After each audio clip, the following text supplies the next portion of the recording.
Donc, bienvenue à cette webconférence intitulée Faire entreprise dans la crise, qui est organisée par l'Institut Vaugirard Humanité Management. Un mot sur l'Institut Vaugirard tout d'abord, pour ceux qui ne nous connaissent pas ou ceux qui nous connaissent d'ailleurs. L'Institut Vaugirard Humanité Management a été créé avec Jérôme Gasquet et moi-même il y a environ 6 ans à l'initiative de Philippe Borden, le recteur de l'Institut catholique de Paris. Et l'Institut Vaugirard, au fond, accompagne les cadres dirigeants et les entreprises en s'appuyant sur les humanités. L'objectif, c'est de permettre de prendre du recul face aux tensions que le monde de l'entreprise et que le monde des dirigeants vit dans un monde qui est en permanence en transformation. Alors, la conviction de l'Institut Vaugirard, qui est une conviction chevillée au corps, c'est que plus le monde est incertain, au fond, plus il est complexe, plus la performance passe par la capacité à échanger et la capacité à faire des pas de côté. Et c'est ce qu'on fait à l'Institut Vaugirard, avec les entreprises et les cadres dirigeants avec qui on travaille. On essaie de faire résonner au fond la réflexion et l'action comme étant deux éléments de deux faces au fond d'une même pièce pour essayer d'accompagner les entreprises. Alors, l'Institut propose un ensemble de formations et de parcours à la destination des cadres dirigeants et des managers. Elle accompagne les entreprises dans les comités de direction et elle crée un certain nombre d'organes de réflexion, d'ateliers collaboratifs et prospectifs, à l'image de ce auquel vous allez participer aujourd'hui à travers cette conférence, qui est une conférence à plusieurs voix, qui est le fruit d'un atelier collaboratif que nous avons monté dans la crise avec une quinzaine de dirigeants, où on a trouvé pertinent d'essayer d'échanger, de partager l'expérience, partager les questions, partager les doutes, pour essayer d'identifier un certain nombre de leviers d'action pour l'avenir. Un mot bref sur le déroulé de cette conférence. Elle va durer environ 50 minutes avec deux sections. La première qui sera autour des impacts de la crise sur la question de la relation. Et la deuxième session sera plus sur le rôle et la place du dirigeant dans la crise. Alors, un autre élément important, vous pouvez envoyer en conversation privée à Sabine Bureau un certain nombre de commentaires et de questions. Il y aura un temps, comme vous voyez sur la slide qui est devant vous, un certain temps pour un certain nombre de questions avant la conclusion. Donc, encore merci de participer à cette conférence. Je passe tout de suite la parole donc pour un premier round d'introduction à Jérôme Gasquet. Jérôme, à toi. Merci Marc. C'est vrai que depuis la mi-mars, en fait, la situation est quand même pour nous dirigeants forte de beaucoup de changements et d'enseignements et de questionnements, et c'est un peu pour ça qu'on est là aujourd'hui. Elle nous met face à nos responsabilités, elle nous questionne, elle me questionne, elle nous fait douter, elle nous ravive à nos tensions internes qui déjà sont pas, en ce qui me concerne, toujours faciles à gérer en situation normale, mais là en ce moment c'est sûr que les tensions sont un peu exacerbées. Et c'est clair que c'est un événement un peu nouveau, qui rompt avec tout ce qu'on a vécu, qui touche nos vies personnelles et puis aussi, bien sûr, nos vies professionnelles. Certains ont été particulièrement touchés par cette crise. Je sais qu'autour de cette table, j'allais dire, même si c'est une grande table, puisqu'on est une centaine, certains ont perdu leurs parents récemment à cause du Covid. Et on sait combien c'est douloureux. Elle touche aussi nos vies professionnelles. On est tous concernés, ou plus ou moins. Certains d'entre nous sont en chômage partiel, d'autres en télétravail, et avec des craintes de conséquences économiques, financières ou sociales qui aujourd'hui, qu'on a du mal un petit peu à imaginer. Alors ces dernières semaines, comme le disait Marc, en fait, on a travaillé avec un certain nombre de dirigeants, une quinzaine de dirigeants, dont la plupart sont toujours autour de la table. Et j'en profite pour dire que Florence Guémy, qui doit intervenir, n'arrive toujours pas à se connecter. Donc elle m'a envoyé un message. Je ne sais pas si Guillaume, tu m'entends, mais si tu arrives à l'identifier dans les gens qui veulent rentrer, ça serait bien.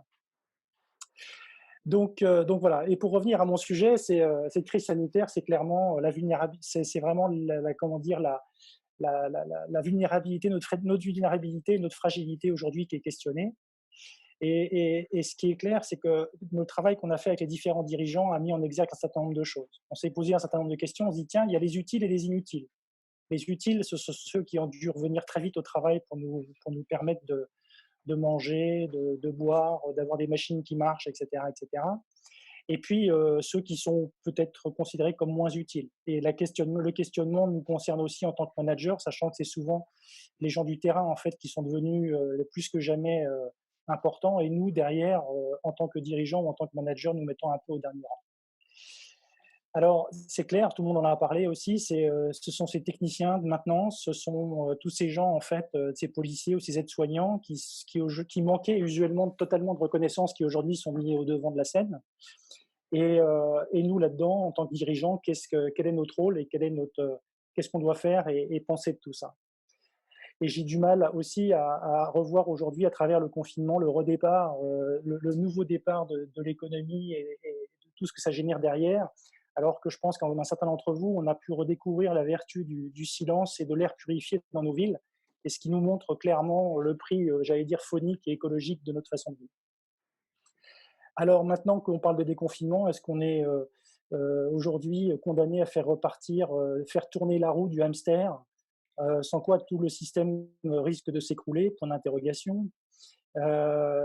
C'est des questions qu'on est en train de se poser, on va essayer de poser ce soir. En tout cas, moi, ce que j'ai remarqué, c'est l'extraordinaire élasticité en fait de nos organisations quand on voit ne serait-ce que le système hospitalier qui a été capable en quelques jours ou en quelques semaines de multiplier par 4 ses capacités à traiter les malades. Alors non, c'est pas la fin de l'histoire, hein, ça ne sera pas non plus un monde nouveau. Par contre, ce qui est clair, c'est qu'il y a plein de choses à faire, plein de décisions à prendre, des postures à changer, et c'est bien ça qu'on essaie de faire ce soir. Et moi, entrepreneur, dirigeant, cadre supérieur, manager d'entreprise ou d'association, quels mots dois-je poser sur ce qui se passe en ce moment? Que dois-je en penser? Quelle lecture faire? Marc, aide-nous à réfléchir un petit peu 5 minutes et à prendre un peu de recul. Merci. Trois points très, très rapidement, mais qui laissent, enfin, que la crise, au fond, pose. Le premier élément, c'est le caractère inédit, inattendu de la crise. Et ce qui est assez frappant, c'est qu'au fond, on a d'abord été dans un état de sidération, d'une certaine manière. La sidération, c'est d'abord l'incapacité de mettre des mots derrière les choses. Et on sent bien, et d'ailleurs c'était le sens un peu de l'atelier avec les dirigeants avec qui on a travaillé, on sent bien qu'il y a un enjeu de pouvoir mettre en mots au fond ce qu'on est en train de vivre pour essayer de le comprendre. Je pense à une phrase de Michel Crozet, qui est un sociologue que sans doute vous connaissez dans L'acteur et le système. Il dit au fond, un problème, ça n'existe pas, c'est un construit social. C'est-à-dire qu'au fond, nous n'avons que les problèmes que nous sommes capables de dire. Et si on veut pouvoir effectivement passer la crise, alors il faut qu'on soit capable de dire cette crise.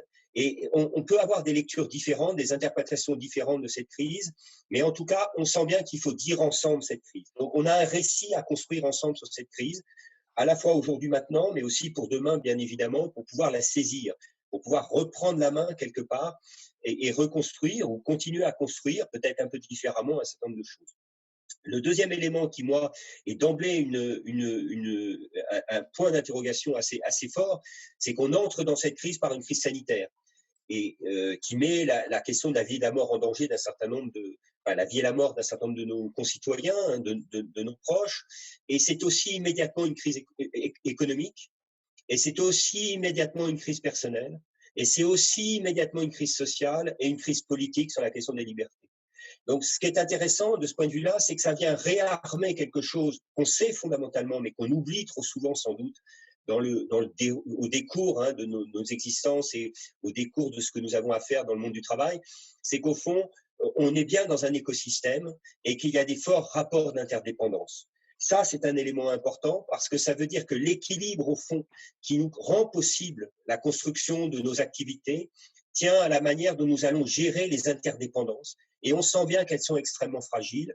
Un tout petit virus comme point d'entrée vient effondrer potentiellement l'ensemble des éléments de l'écosystème. Ça, c'est une vraie leçon qu'il faut travailler, comment on porte cet écosystème-là. Et puis le dernier point, qui est presque un peu plus philosophique, c'est la réintroduction de l'incertitude.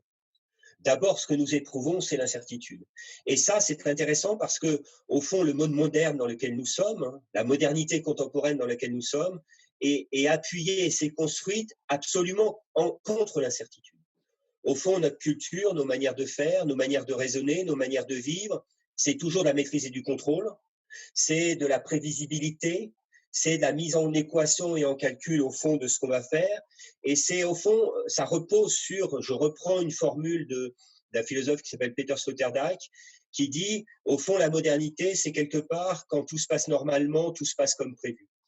Et ce que nous vivons aujourd'hui, là, maintenant, c'est quelque chose qui est le refoulé de la modernité, c'est-à-dire qui nous introduit dans un autre logiciel interne, qui consiste à découvrir ou à redécouvrir ce que nous avons oublié, c'est quand tout se passe normalement, rien ne se passe comme prévu. On vit la réintroduction de cette réalité-là, et donc il y a sans doute quelque chose là de fort et de nouveau qu'il va falloir du temps pour essayer d'intégrer, c'est que l'inimaginable, l'improbable, l'impensable sont au fond le cœur même de notre réalité. Et ça, c'est presque contre nature, on pourrait dire, de notre manière de vivre, de notre manière de faire. C'est un peu contre nature dans le monde de l'entreprise, et c'est pour bien ça qu'il va falloir en partie essayer de construire. Alors, un dernier point, mais qui est une manière d'ouvrir la première session, hein, c'est en forme de transition. Hein. Bien sûr que la crise va questionner la continuité de la relation. Ça va être un élément fort puisqu'on entre, on pourrait dire, dans cette crise par le fait d'être confiné, donc d'être séparé, au fond, dans des formes très diverses. Et cette question autour de la continuité de la relation rend très vive, au fond, d'abord la réalité humaine de l'entreprise. Ça, c'est un élément fort, me semble-t-il, de ce qui se joue. L'entreprise, c'est d'abord des hommes et des femmes qui vivent et qui relationnent, on pourrait dire. Et on pourrait dire, du coup, il y a de la vie dans l'entreprise et la situation vient quelque part la questionner, cette vie-là. Quel est l'enjeu, au fond, dans cette crise de la relation et dans nos organisations? Et c'est la question, du coup, qu'on va essayer de travailler ensemble. Alors, tout d'abord avec Stéphanie Scoop, qui est directrice de l'éthique du groupe Aéroport de Paris, Benoît Méronin, qui est directeur général de Care Experience et professeur à l'école de management de Grenoble, et puis Guillaume Le Boucher, qui est le président de Open Value, qui est dans le domaine de l'intelligence artificielle et que je remercie particulièrement puisqu'il est, lui, aux manettes, au fond de la plateforme qui nous permet de nous réunir aujourd'hui. Alors, j'ai pas vu Benoît Méronin, Guillaume, je ne sais pas si tu l'as vu. Peut-être pas. En tout cas, on commence par Stéphanie Scoop.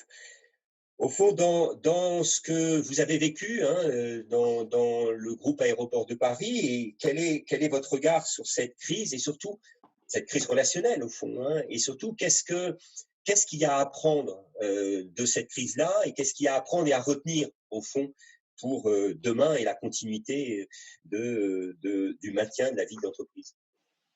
Ok, merci Marc. Bonsoir à tous. Donc, je vais essayer de partager justement quelques constats qu'on a pu faire au sein du groupe, juste concernant l'écosystème humain et finalement comment on transpose l'imprévu qu'on gère dans un contexte normal qui est celui de l'entreprise, un peu sécurisé, à l'imprévu qu'on gère dans un contexte complètement inédit.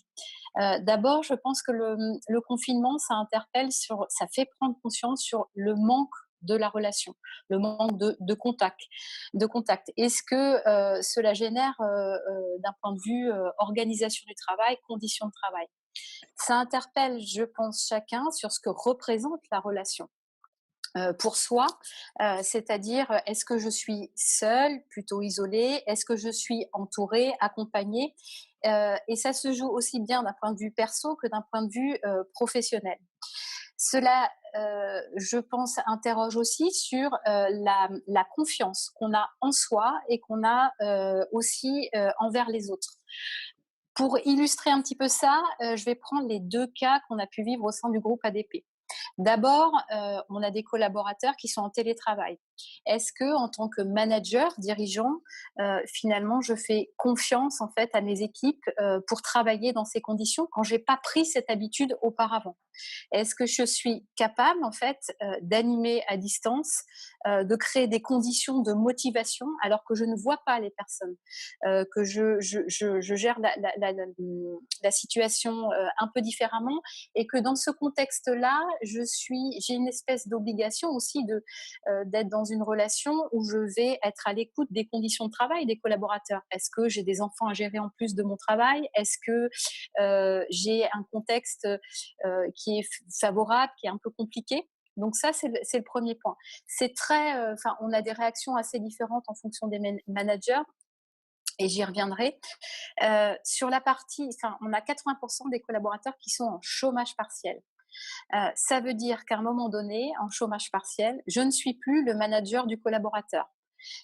Et donc, en fait, je ne peux avoir de relations que sur des choses qui vont porter sur l'actualité de l'entreprise et puis sur être à l'écoute de comment les collaborateurs vont, est-ce qu'ils ont des difficultés, est-ce que… voilà. Et quelque part, les deux situations, pour moi, c'est ce que tu as dit, Marc, d'un point de vue managérial, en fait, ça peut nécessiter un pas de côté par rapport à ce qu'on est habitué à faire. Et moi, j'ai des managers, par exemple, face à des collaborateurs en chômage partiel, qui me disent « je ne me sens pas du tout légitime pour les contacter ».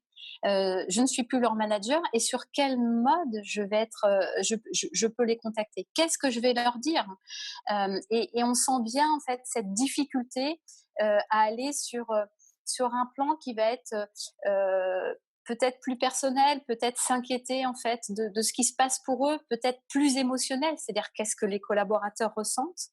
Et quand j'observe les deux niveaux, je me dis que ça remet vraiment de manière très claire, enfin, cette situation, ce contexte que nous sommes en train de vivre, ça remet véritablement au sein des entreprises la relation au cœur. Et ça demande à chacun de trouver des nouveaux ressorts, en fait, je pense qu'il y a deux enjeux majeurs. Sur du télétravail, c'est comment je garde mon collaborateur mobilisé, motivé, malgré un contexte qui est assez inhabituel et qui est constant tous les jours chez soi. Et puis, sur des collaborateurs, en fait, en chômage partiel, comment je maintiens ce lien pour, au moment de la reprise, être en capacité de ne pas avoir une interruption totale. Et dernier point peut-être, moi qui me frappe et que je retiens comme enseignement, c'est quelque part, en fait, dans les entreprises, si la relation est clé, ça veut dire que le repère stable dans la relation, c'est plus le dossier que je gère, ce sont les valeurs que je partage avec mes collaborateurs. Et ça, c'est un point, c'est un repère qui est stable et à mon avis qui va être durable, tout comme la raison d'être le sera pour les entreprises. Voilà, c'est les constats que je voulais partager avec vous et ce que j'ai pu vivre au travers des échanges que j'ai eus avec les différents managers et puis moi-même avec mon équipe. Merci beaucoup Stéphanie. Est-ce que Benoît Méronin, Guillaume, tu peux t'assurer que Benoît Méronin est ici ou pas?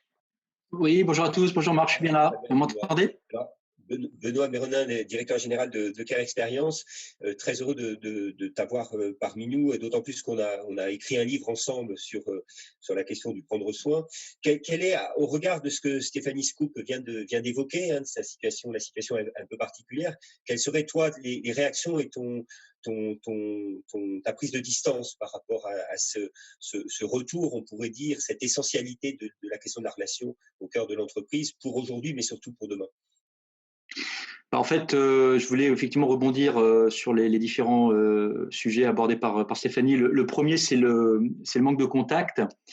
Et je voudrais faire référence ici au travail d'une collègue universitaire qui s'appelle Fabienne Martin-Juchat, qui est à l'Université de Grenoble-Alpes, et qui a publié sur Conversation un très bel article la semaine passée sur l'être humain, cet animal haptique. Et l'article est formidable parce qu'elle nous rappelle combien nous sommes des animaux avec un besoin de toucher, de contact.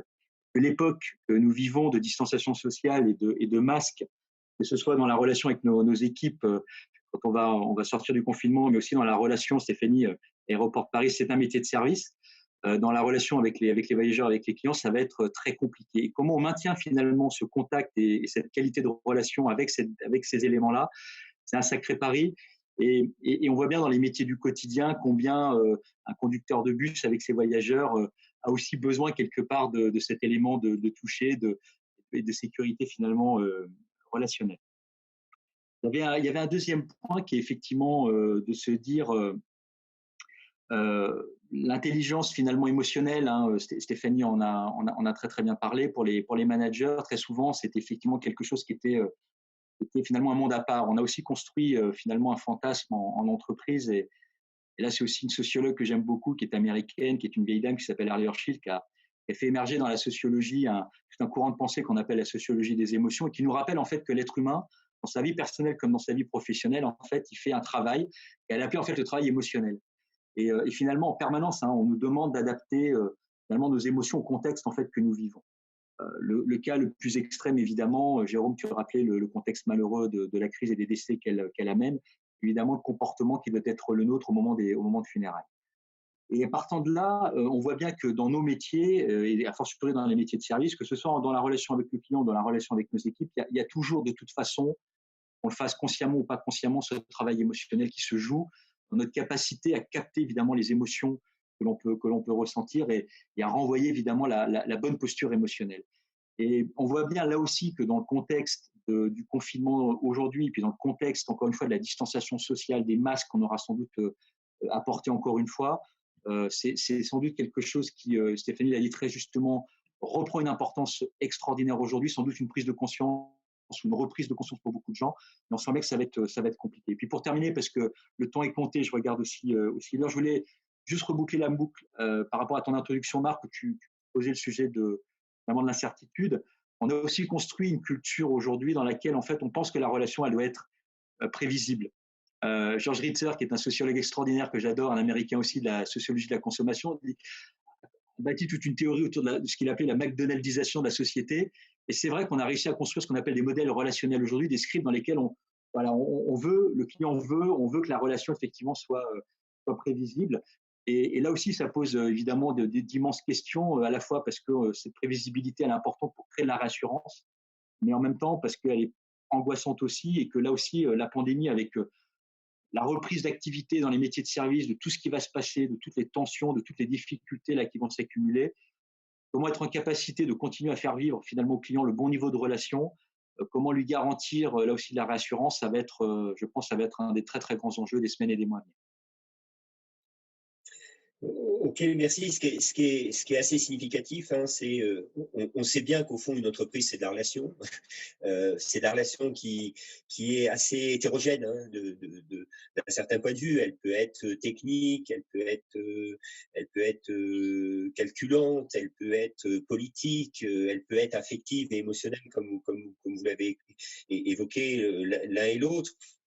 Ce qui est intéressant, c'est que on mesure à quel point, quand on est privé de relations, à quel point ça compte, quoi. Et ça veut dire que sans doute aujourd'hui se pose la question quelles sont les nouvelles formes au fond qui sont attendues autour de la question de la relation, en intégrant au fond la situation. Et c'est vrai que tout d'un coup la mise en distanciel modifie et de manière assez intéressante d'ailleurs du coup la relation. On découvre qu'on peut être en relation à distance et largement aussi bien que des fois en présentiel, comme on dit. Sans doute qu'il faut des mix. Guillaume Le Boucher, vous êtes dans un secteur qui est un secteur on pourrait dire digital, assez porteur dans la crise, et avec des collaborateurs qui sont plutôt jeunes, qui sont plutôt agiles, etc.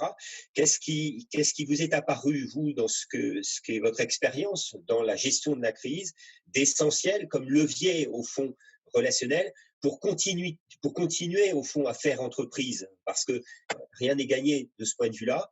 Donc, qu'avez-vous mis en place, et ce serait quoi les leviers principaux pour vous?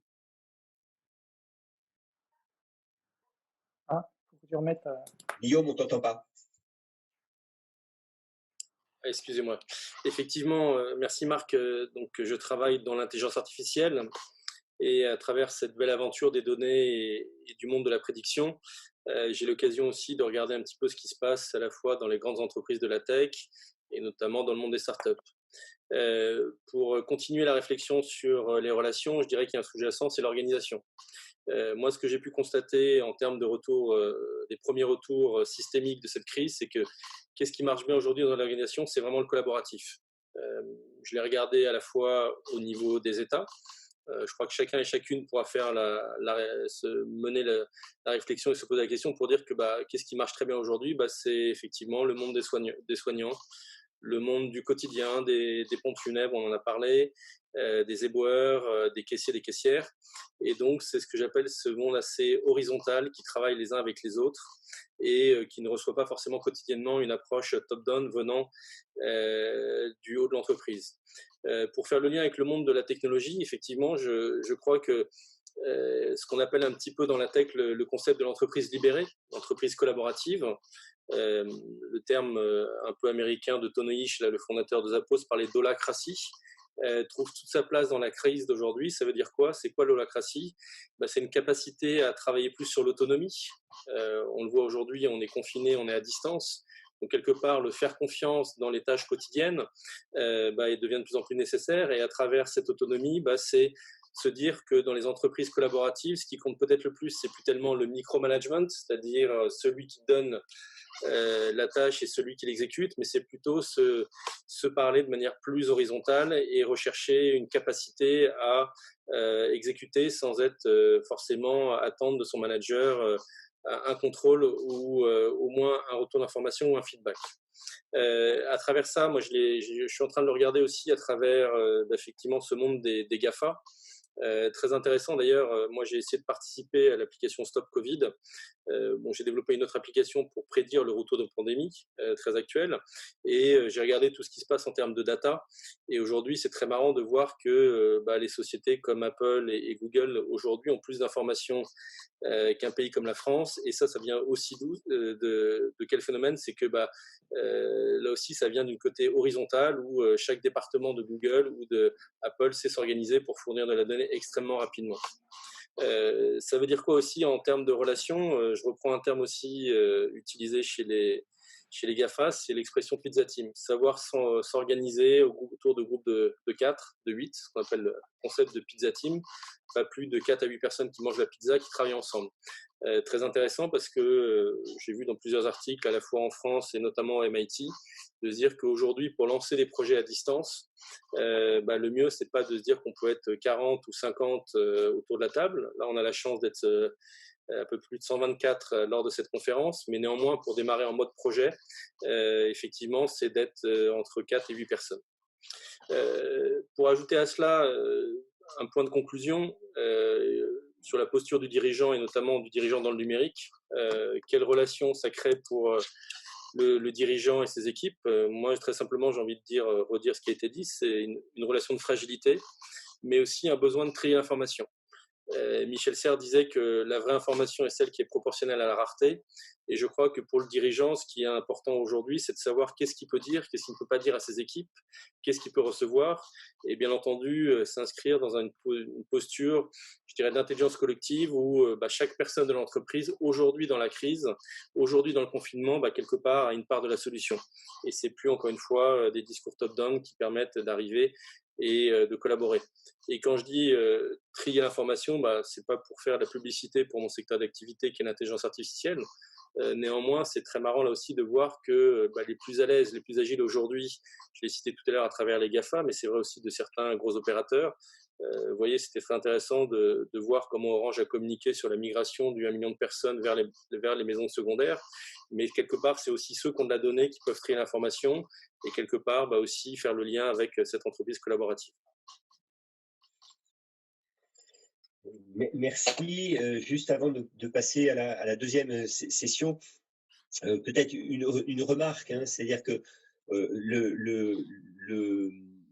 l'importance accordée à la relation, parce que nous sommes privés, parce que nous sommes séparés au fond, et qui vient déconstruire potentiellement la cohésion du corps social qui s'appelle l'entreprise, nous renvoie quand même à un certain nombre de fondamentaux. La relation, il y a des fondamentaux, il me semble que vous l'avez évoqué de différentes manières, et ça veut dire que ces fondamentaux-là, il va falloir les travailler dans la durée. Alors, j'en cite quelques-uns simplement, et c'est pas exhaustif, mais d'abord, je rappelle que la relation, c'est du lien, c'est le fait d'être attaché attaché à d'autres, donc d'être dans des rapports au fond de grande dépendance les uns les autres. Ça veut dire qu'on avance au rythme de l'autre, au fond, dans une relation. Et dans une entreprise, on avance au rythme de l'autre. On a souvent tendance à vouloir avancer un peu plus vite que le rythme de l'autre. Mais voilà, il y a des effets de ralentissement, d'adaptation, au fond, à l'autre qui sont assez centraux. Et puis, comme vous l'avez évoqué en particulier Benoît, il y a une dimension d'être attaché à au sens affectif du terme. Donc, ça veut dire qu'il y a à construire peut-être un peu autrement la question de la relation à l'autre en termes d'intelligence émotionnelle dans les relations manager et manager. Et les fondamentaux, je voulais juste en citer. D'abord, n'oublions pas que l'autre avec qui on travaille, c'est d'abord un corps. Il a on pourrait dire une inertie de son corps. Hein, et là, c'est intéressant parce qu'on est séparé du corps de l'autre, hein, on l'a virtualisé, et il y a à réfléchir sur cette question-là. N'oublions pas le corps de l'autre, premièrement. C'est aussi un espace. La crise nous introduit dans de nouveaux espaces de l'entreprise. L'entreprise désormais est à domicile. Il y a à réfléchir cette question-là de manière majeure. La question du temps est transformée, en particulier par le télétravail, hein, mais aussi l'outil digital qui modifie et qui l'accélère ou qui le ralentit. Enfin, il y a des équilibres temporels qui se rejouent, qui se reconstruisent, et il y a des attentes sans doute aujourd'hui assez fortes. Et puis deux éléments, mais ça a été évoqué en partie. D'abord, le fondamental du sens. On ne peut construire la relation que si elle fait sens. Et donc, même si c'est un peu galvaudé de dire ça, mais ça veut dire qu'il y a à construire aujourd'hui ou à reconstruire des représentations communes qui vont fédérer les gens dans une cohésion qui assure au fond de faire entreprise. Et puis le dernier point auquel je suis particulièrement attaché, c'est que un fondamental de la relation, c'est la parole. Et la parole, c'est pas simplement dire des choses, c'est parler à quelqu'un. Ça, c'est central. C'est-à-dire comment on continue ou qu'on développe ou on réapprend d'autres manières de parler à nos collaborateurs, nos clients, bien sûr, et puis l'ensemble des parties prenantes. Hein. Donc, il y a un réapprentissage, au fond, potentiel. En tout cas, il y a à creuser, à réapprendre, au fond, à ce que veut dire se parler dans une entreprise, et sans doute avec des modalités très créatives. Hein. Guillaume évoquait l'intelligence collective. On voit bien, il y a une puissance de créativité aujourd'hui dans pas mal de lieux. Vous en êtes un certain nombre de représentants, mais il y a plein d'autres lieux. Hein, et dans les échanges que nous avons eus dans l'atelier, on voit bien qu'il y a de la créativité, de l'innovation tout à fait intéressante sur lequel il va falloir capitaliser, évidemment. Tout ça, ça permet de passer à la deuxième partie hein, de la session, parce que la relation et l'entreprise, c'est aussi, j'allais dire, d'abord, c'est aussi les dirigeants, et ça questionne évidemment le rôle. Qu'est-ce qu'on apprend au fond quand on est dirigeant dans la crise? Qu'est-ce qu'on réapprend? Qu'est-ce qu'on réouvre? Pour ça, je remercie évidemment nos trois intervenants. Florence Guémy, directrice générale de Bayard Presse, qui n'est pas en vidéo mais qui est en téléphone, je crois. Je ne sais pas si Florence Guémy nous entend. Et si on t'entend. Guillaume, tu essaies de voir si on peut entendre Florence. Et Jérôme Gasquet, qui est aussi dirigeant d'entreprise, hein, à la fois dans la reprise, l'accompagnement d'entreprises en difficulté et aussi dans le secteur industriel. Et puis Nicolas Elary, hein, DG de votre... Les deux trucs. ADP, c'était aussi une femme. Ils ont essayé... Allô, allô? Oui, Florence. La voix de Florence. Vous m'entendez? On t'entend. Alors, Florence? Vous m'entendez? Oui, très bien. Ah oui, c'est... Tu nous entends aussi? Des drôles de bruit. Je vous entends, oui, je vous entends bien. Très bien. Alors, Florence Guémy, au fond, qu'est-ce que... Dans l'expérience, c'est très compliqué. Qu'est-ce qui a été significatif dans cette crise? Qu'est-ce qui, à travers cette crise, tu as pu ouvrir et qui marque, au fond, désormais, à la fois ton vécu dirigeante et à la fois l'entreprise dans laquelle tu exerces? Excusez-moi, il y a beaucoup de bruit qui m'empêche de vous entendre. Je ne sais pas si vous m'entendez à votre tour. Florence, on t'entend. Vous m'entendez? Très bien. Donc, ok. Bonjour à tous. Donc, je voudrais juste, effectivement, la question de Marc, que la crise nous apprend sur le rôle du dirigeant. J'ai 4 points que je voudrais un tout petit peu développer dans le temps imparti. Premier, c'est faire entreprise. Comment le dirigeant maintient l'entreprise dans ces temps compliqués. Le deuxième, c'est tenir l'équilibre entre l'économie et la mission. Le troisième, c'est la mobilisation des énergies. Et le quatrième, c'est le fait de naviguer dans l'incertitude. En ce qui concerne le faire entreprise, je dirais que le fait que nous ne soyons pas sur les mêmes lieux, le fait que nous soyons chacun chez nous en travail à distance, nous oblige à maintenir l'entreprise du point de vue collectif et individuel. Nous avons, face à la crise, face aux difficultés rencontrées, il y a une forme d'union sacrée qui se crée et qu'il faut alimenter. Il faut alimenter cette proximité, il faut alimenter l'énergie collective associée à cette obligation de résister aux difficultés ambiantes.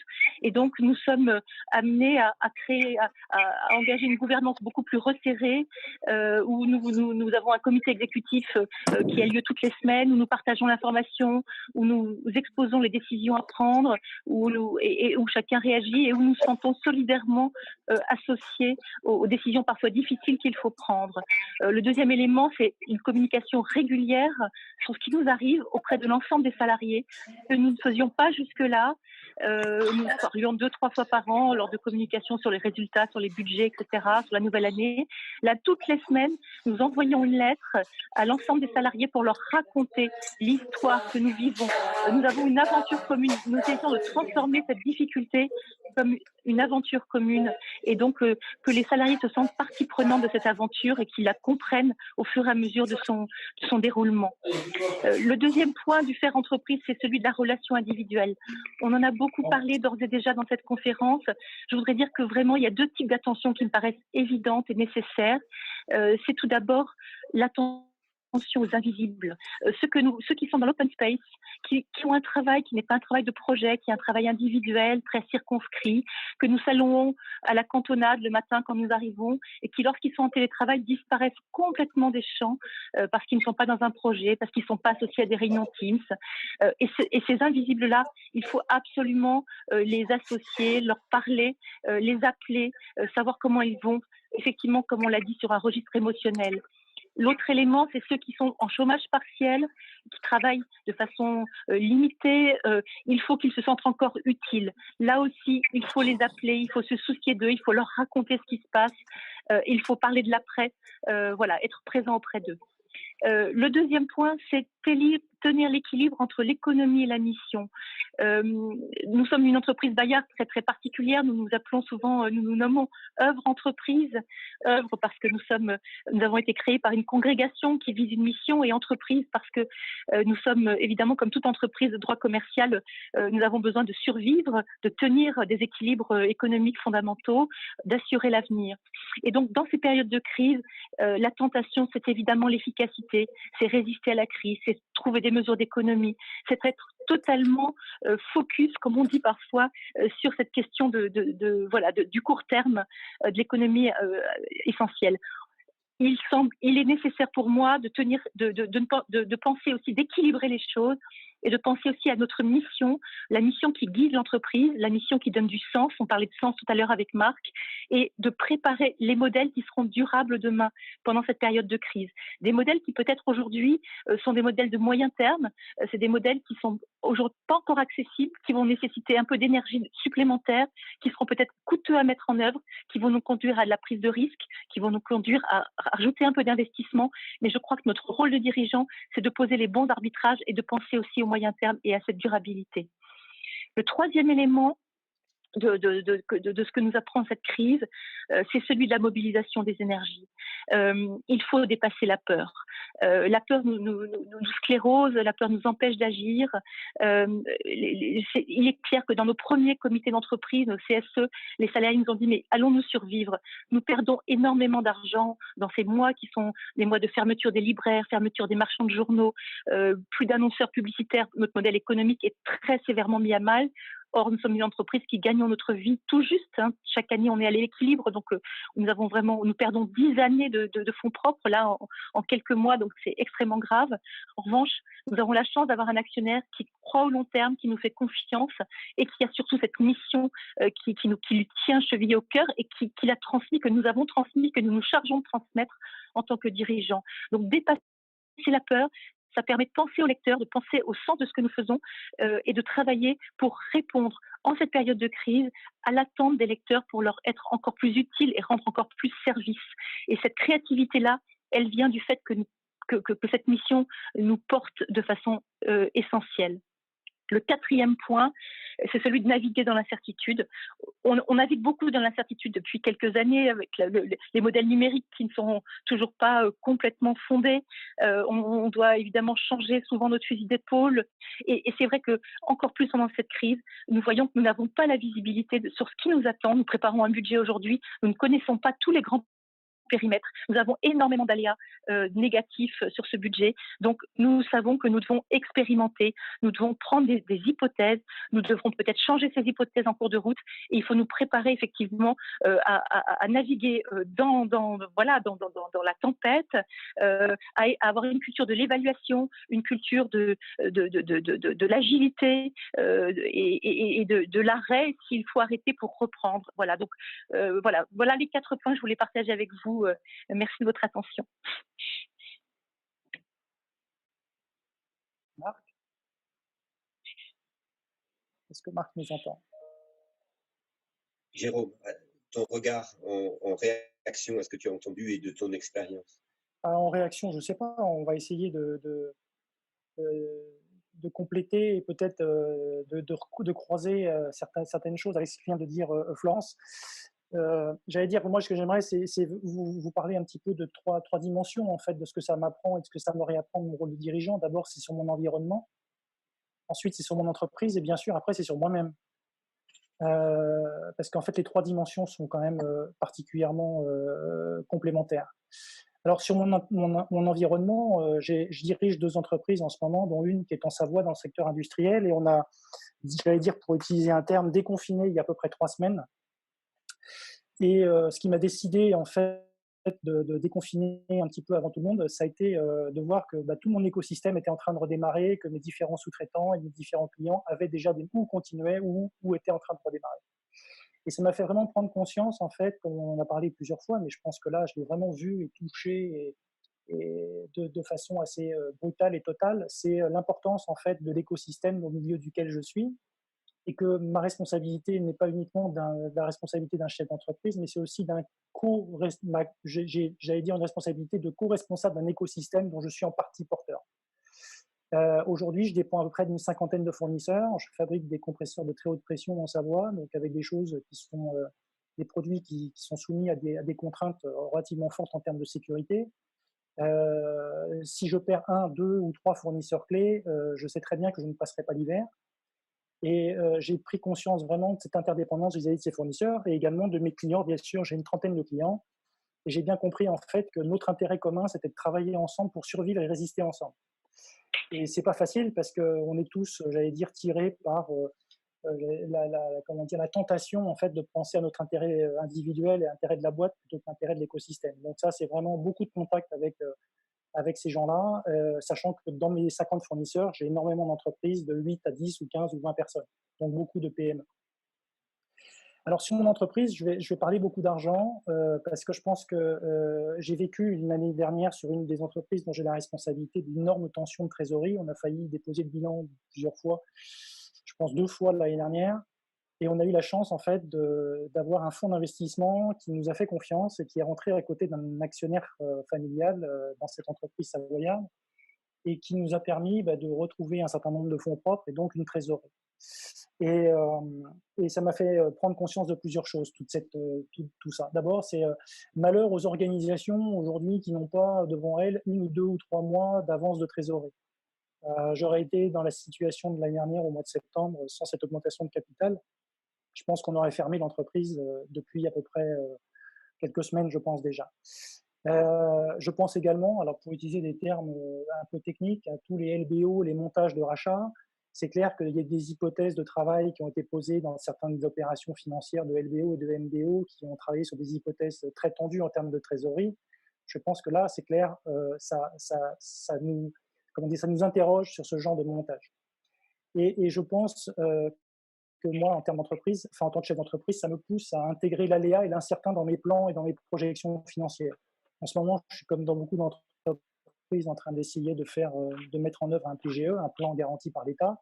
Je dois présenter aux banques et à la BPI un certain nombre d'hypothèses financières.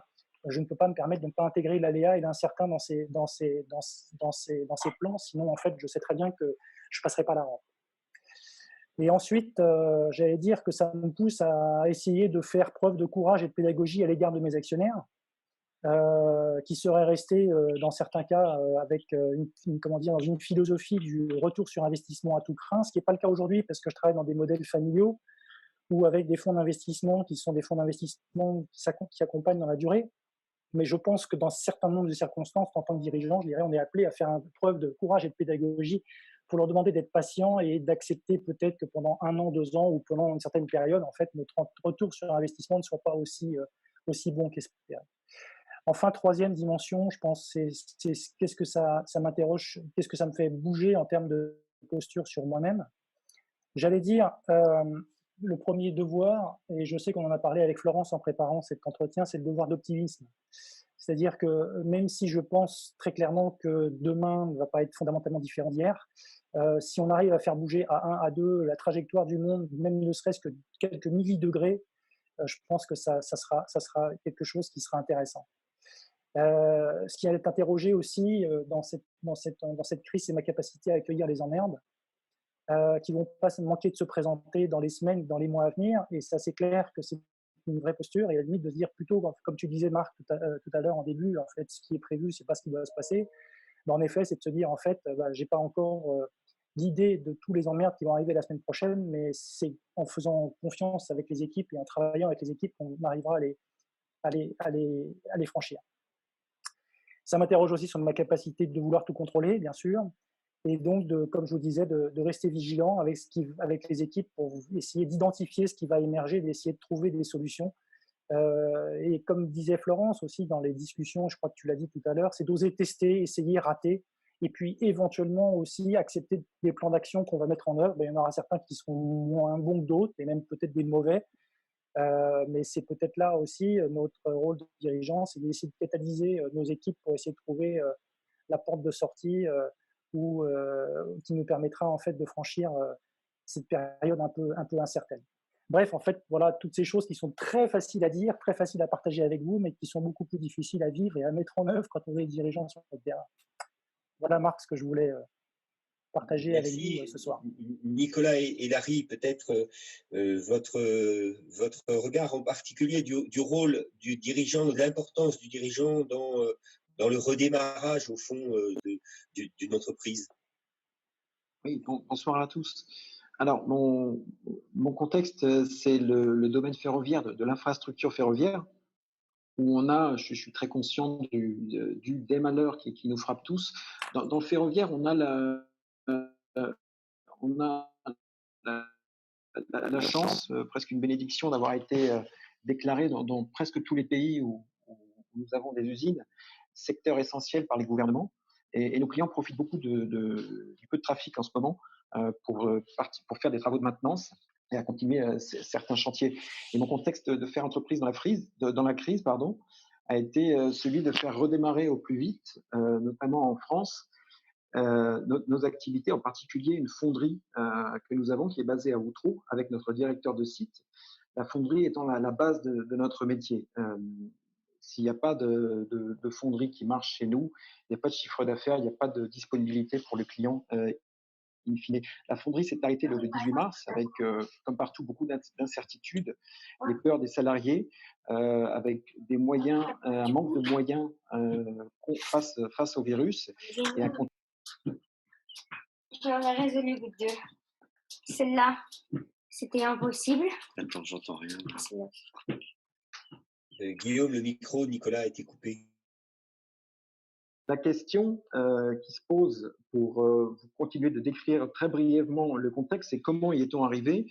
Et ensuite, j'aimerais développer 3 axes de réflexion qui m'ont vraiment fait évoluer et quelle lecture j'en fais en tant que manager. Donc, comment cela a été possible dans le choc mondial, dans le choc de la fermeture et l'incertitude ambiante? Le directeur de site a été présent constamment sur site en interaction avec la direction générale. Nous avions des contacts constants avec les délégués syndicaux, les IRP, la médecine du travail, qui étaient dans ce thème du redémarrage, l'écosystème que Jérôme a mentionné. Et en 10 jours, on a renégocié une reprise du travail en chamboulant complètement les conditions de travail qui sont en place depuis des années.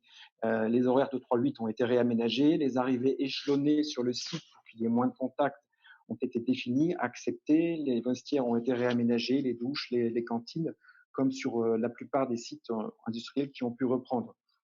Donc, quelle lecture j'en fais? Moi, la vraie question que je me pose en tant que dirigeant est de me demander comment cela a été possible. Et ça a été possible, à mon avis, il n'y a pas eu de processus en place, il n'y a pas eu de préparation. Ça a été rapide, il fallait que ce soit rapide, et ça a été possible grâce à la relation, à la confiance qui a été établie sur le long terme.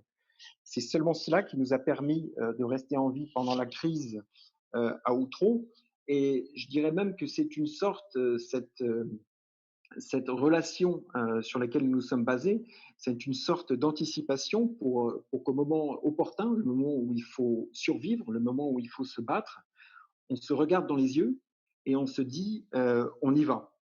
Et ça, je pense que c'est la vraie capacité du dirigeant, en confiance, avec du lien, tout au long de l'année, tous les jours, de travailler sur ces points-là pour pouvoir parler le jour J très directement à des personnes qui sont disponibles, avec qui on peut parler de façon des fois très directe pour se mettre d'accord, se synchroniser et, in fine, puisque c'est notre tâche, d'agir.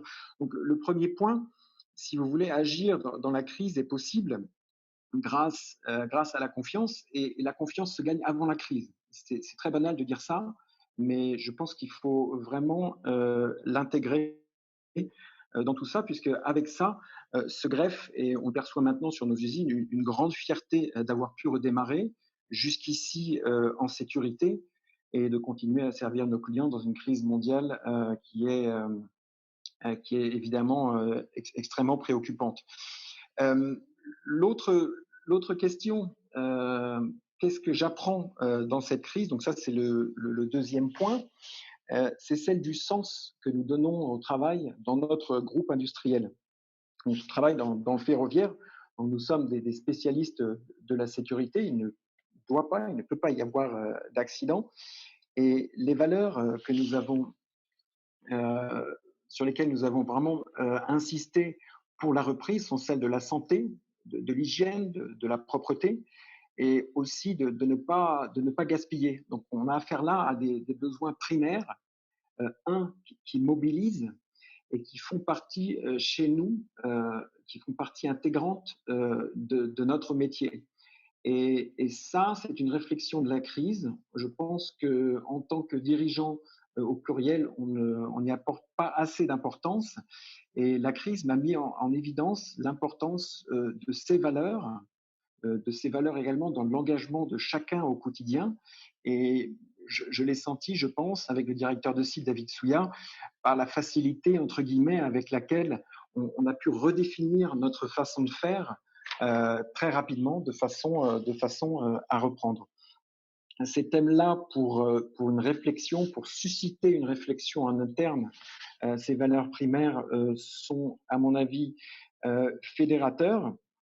Et donc, le deuxième point de réflexion pour aujourd'hui, si vous voulez, c'est de susciter une réflexion en interne pour le groupe qui corresponde pour définir, pour faire émerger, je dirais, un dessin que tout le personnel puisse définir et qui corresponde à ce que les clients attendent de nous.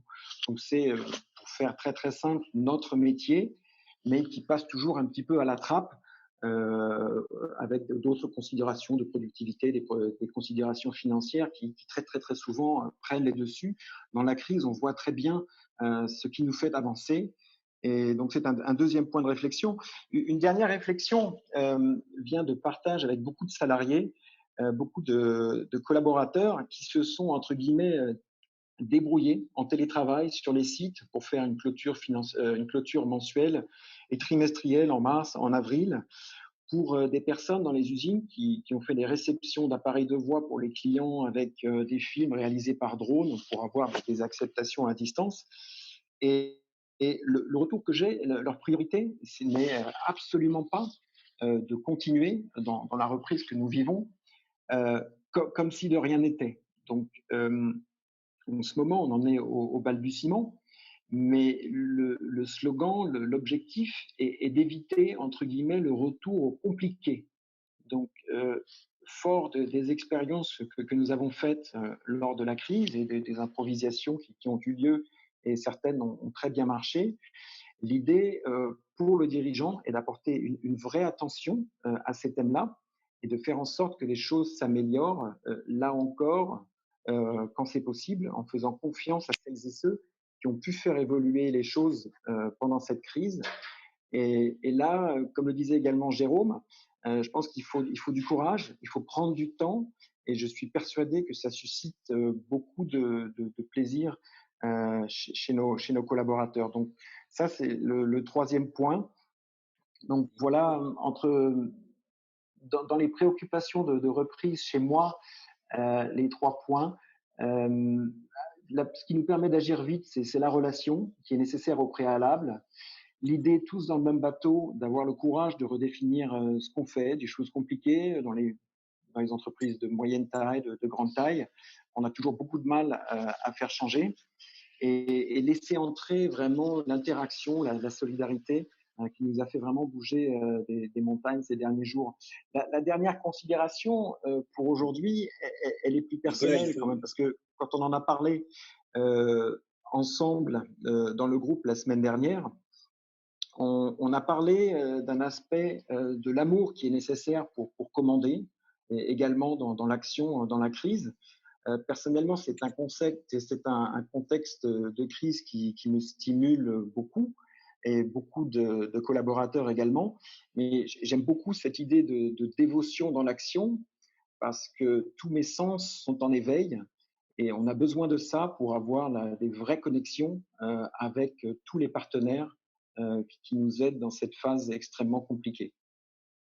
Merci beaucoup. Avant de prendre peut-être une ou deux questions, puisque je vois qu'il y a pas mal de questions, un tout petit élément de réflexion autour, au fond, de 2 choses. D'une part, la crise réveille des attentes un peu inattendues vis-à-vis du dirigeant.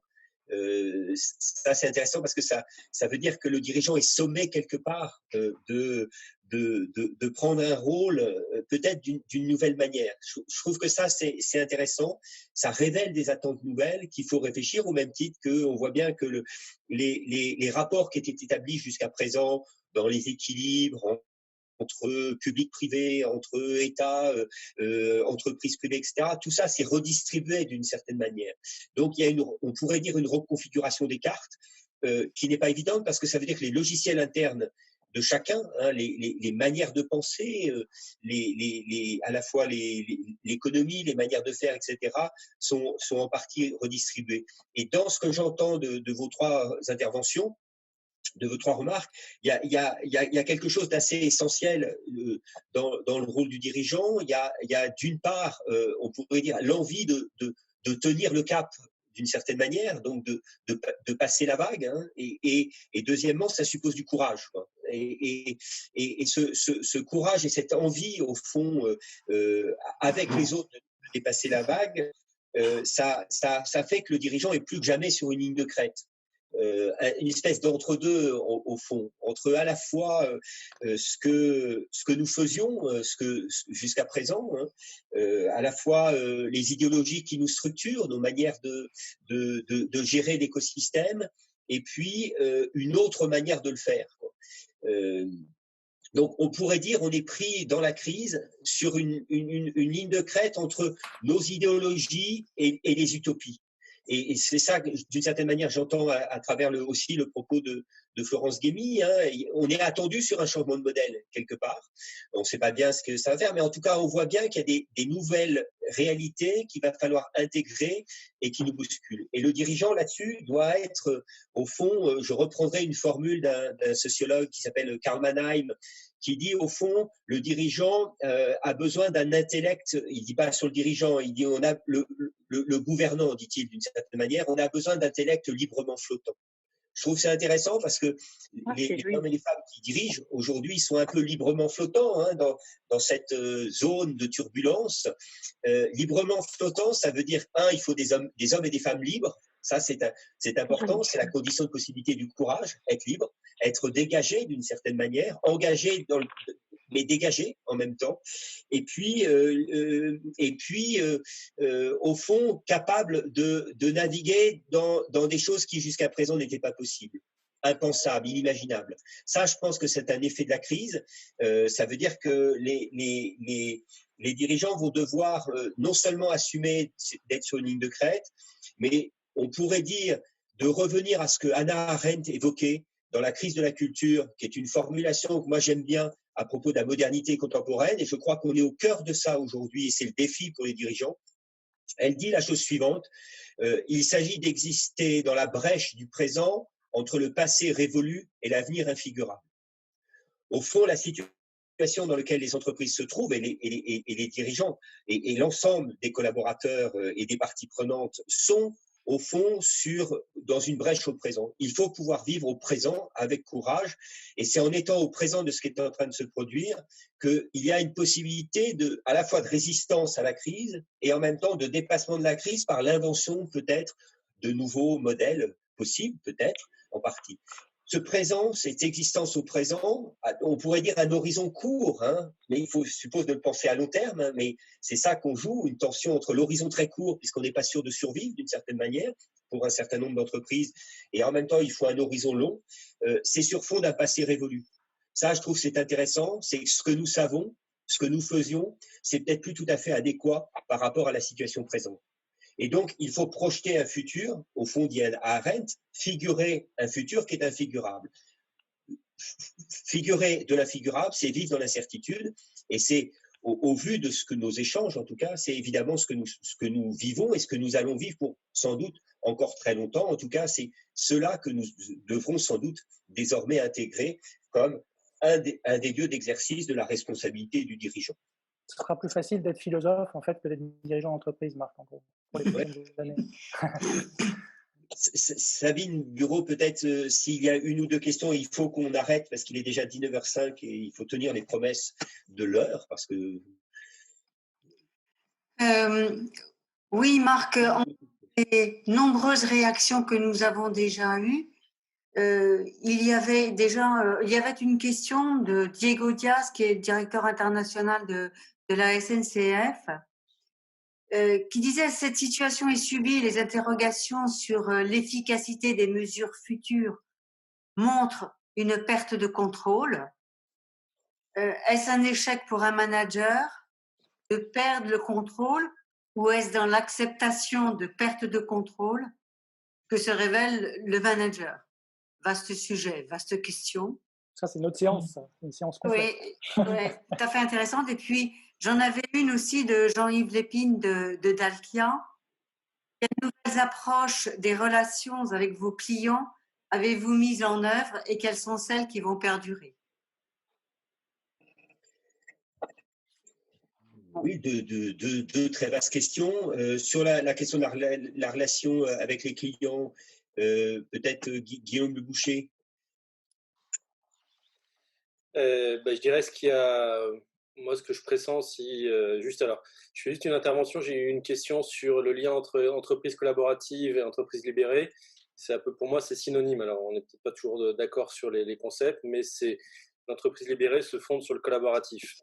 Dans le même sens, et si je rejoins la même idée sur la question qui est posée sur la relation avec les clients, je trouve que cette crise de confinement, donc qui impose les relations à distance, beaucoup de télétravail, moi je trouve que ce qu'elle renforce, c'est la confiance, effectivement, la confiance renforcée, de se faire confiance sur les tâches, sur la question de se reporter entre un client et un fournisseur, et quelque part, d'ouvrir un petit peu les horizons où un client aujourd'hui, dans une question de télétravail, il ne peut pas forcément contrôler toutes les choses, et donc ça nécessite effectivement de rouvrir un petit peu la relation de la confiance.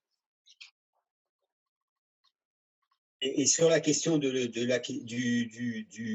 la perte de contrôle comme étant au fond peut-être un enjeu managérial, peut-être Jérôme Gasquet.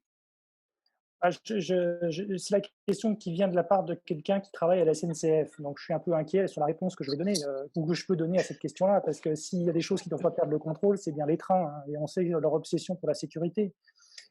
Moi, ce que je peux simplement vous dire, c'est que l'année dernière, j'ai dirigé une entreprise qui était dans un contexte social très dur, puisqu'on a eu 8 mois de conflit social, 80 jours de grève, d'occupation de site, et je vous en passe, et des meilleurs. Le jour où ça a commencé à se débloquer, c'est quand j'ai lâché prise et que j'ai dit, bon, maintenant, je vous confie, j'ai dit à toute cette collectivité qui était en colère depuis 8 mois, je vous laisse l'avenir de cette boîte, et c'est à ce moment-là, en fait, que les choses se sont dénouées. Donc, je pense qu'en effet, le lâcher prise à des moments, ça peut marcher, mais il ne faut pas lâcher prise à n'importe quel moment. Et ça, c'est durable, puisque la boîte aujourd'hui va très bien. C'est vrai, on a réduit de 40% le nombre de personnes qui travaillent dans cette boîte-là.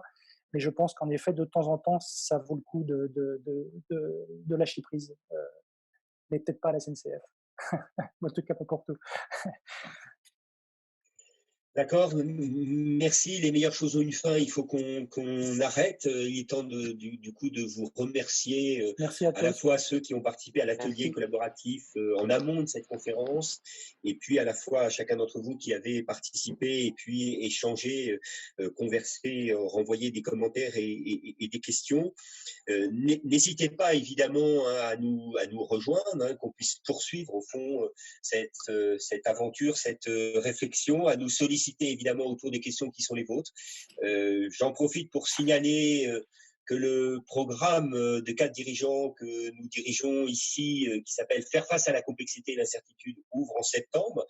N'hésitez pas à nous contacter si vous êtes intéressés pour respirer au fond, réfléchir ensemble, essayer de construire quelque chose qui nous permette au fond de construire l'humain au cœur même de l'entreprise. C'est l'objectif pour que ça perdure.